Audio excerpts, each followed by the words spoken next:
তারা স্বামী স্ত্রী। এখন এ মহিলা জোরে জোরে কথা বলে, পুরুষটাকে বলে যে তোর এত জোরে কথা বলে আমার ভালো লাগে না রে। মহিলা তাও জোরে কথা বলে, পুরুষ বিরক্ত বলে যে কোন পাপ করছে জীবনে বিপদ গলায় বসছে। বাট মহিলাকে ঘর থেকে বের করে না, কি করে না, গায়ে হাত দেয় না, বিরক্ত হয়। ওর বউ পান খায়, বলো যে তুই এত অল্প বয়সে পান খাওয়া শুরু করে দিলি, এমনি এমনি চা বাঁচতে আরে আমার বিচ্ছিরি লাগে দেখতে আমার। কিন্তু বউকেও তালাক দেয় না, বাপের বাড়ি পাঠায় না, গায়ে হাত তোলে না। ওর জন্য জামা কেনে, কাপড় কেনে, ওর জন্য সুন্দর সুন্দর চুড়ি কিনে, লিপস্টিক কিনে, আলতা কেনে। ওর বউটা ওর মায়ের সাথে বিয়াদবি করে, কি সুন্দর করে বোঝায় তুইও তো মা হয়েছিস, আমাদের তো বাচ্চা কাচ্চা আছে, আমার মাটা বাপের একমাত্র পোলা আমি, আমার তো দুইটা ভাই নাই যে আমি যদি খেয়াল না রাখি আরেক ভাইয়ের বউ খেয়াল রাখবে, একটু খেয়াল রাখ না, আমরা ভদ্র পরিবারের লোক, আমি যদি তোর গায়ে হাত তুলি এখন, তোর সাথে ঝগড়া করি, মানুষ কি বলবে। ছেলের মাও বোঝে যে পরিবারটা সম্মানী, এই জন্য ছেলের বউ যত কিছুই করুক অতটা প্রতিক্রিয়া দেখায় না, মনে করে যে বোঝে না, অবুঝ, এরকম করে ছেড়ে দেয়। ও বউয়ের গায়ে হাত তোলে না, বাপের বাড়ি পাঠায় না, তালাক দেয় না। ছেলেটা প্রায় তার বউয়ের মোবাইল এঙ্গেজ পায়, যখনই বলে তোমার মোবাইল ব্যস্ত পেলাম কেন, বউ বলে যে খালার সাথে কথা বলতেছি, মার সাথে কথা বলতেছি, বোনের সাথে কথা বলতেছি। সে প্রায় এঙ্গেজ পায়, বিরক্ত হয়। ছেলেটা তার বউকে বলে তুমি ফেসবুক কেন চালাও, আমার পছন্দ না। তার বউ বলে যে চালাবো না, এরপর বলে যে শুধু এই তো মাঝে মধ্যে একটু স্ক্রলিং করবো, আমি কারো মেসেজ টেসেজ দিই না।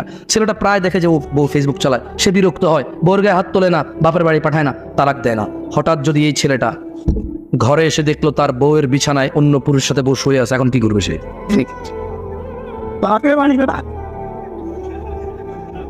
কেন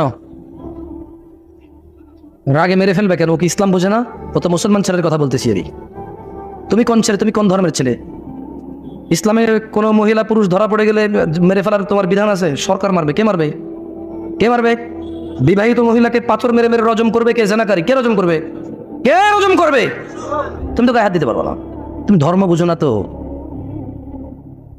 জট্টুক আছে ওটুক নিয়ে মস্করা করো, গজল গায়া গায়া জট্টুক টুকটাক দেখা যায়, ওটুক নিয়ে মস্করা করো, গজল গায়া, গান গায়া, সিনেমা নাটক করে, কৌতুক করে ধর্ম শিখাও। এখন সিনেমা করে দেখি তো, টেলিভিশনে আসে একটা ইসলামের শিক্ষা, কোরআন হাদিস দিয়ে আর হচ্ছে না, এবার নাটক করে শিখাইতে হবে। এই পর্যায়ে চলে গেছে তুমি। কেন আমার বাপ মেরে ফেলবা কেন? ওর বউ আরেকজনের সাথে শুয়ে আছে, তুমি মেরে ফেলবা কেন তোমার বউ?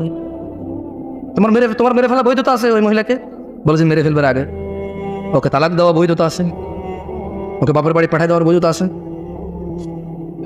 মুসলমান শাসকের হাতে তুলে দেওয়ার বৈধতা আছে, যে বিচার হোক। আর বিচার হবে কেন? বিবাহিত মহিলা জানা করলো কেন? বিবাহিত পুরুষ জানা করলো কেন? ওর বিচার হবে, ওকে পাথর মেরে মেরে ফেলতে হবে। কে মারবে? শাসক মারবে, পুলিশ। এই দেশের যে পুলিশ আছে না, অথবা কোনো বাহিনী তৈরি হবে, সরকার তৈরি করবে। কে তৈরি করবে? আমাদের দেশের সরকার। তো আমি তোমার দেশ নিয়ে কথাই বলতেছি, আমি কথা বলছি ইসলাম নিয়ে। আমি কি এখন বাংলাদেশকে হিসেব করে কথা বললে হবে? ইন্ডিয়া, পাকিস্তান, সৌদি আরব, ইরান, নেপাল, ভুটান নিয়ে কথা বললে হবে? আমি কথা বলতে হবে ইসলামের বিধান নিয়ে।